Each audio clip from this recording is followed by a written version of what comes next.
சென்னை தீபாவளியை முன்னிட்டு டாஸ்மாக் கடைகளில் குடிமகன்கள் மது வகைகளை அதிகம் வாங்கியதால் மது விற்பனை களைகட்டியது. தீபாவளி, அதற்கு முந்தைய 2 நாட்கள் என 3 நாட்களில் 790 கோடி ரூபாய் மதிப்பிலான மதுபான வகைகள் விற்பனையாகியுள்ளன. தமிழக அரசின் டாஸ்மாக் நிறுவனம் 4787 சில்லறை கடைகள் வாயிலாக பீர் மற்றும் மது வகைகளை விற்கிறது. இந்த கடைகளில் தினமும் சராரியாக 150 கோடி ரூபாய்க்கும், வார விடுமுறை மற்றும் விசேஷ விடுமுறை நாட்களில் அதைவிட அதிகமாகவும் மதுபானங்கள் விற்பனையாகின்றன. இம்மாதம் 20ஆம் தேதி தீபாவளி கொண்டாடப்பட்டது. இதற்காக அரசு, தனியார் நிறுவனங்கள் பணியாளர்களுக்கு போனஸ் வழங்கின.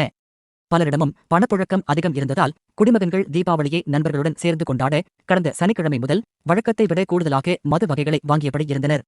இதையடுத்து கடந்த 18ஆம் தேதி 230.66 கோடிக்கும், 19ஆம் தேதி 293.73 கோடிக்கும், 20ஆம் தேதி 266.06 கோடி ரூபாய் என 3 நாட்களில் மட்டும் 789.85 கோடி ரூபாய் மதிப்பிலான மதுபானங்கள் விற்பனையாகியுள்ளன.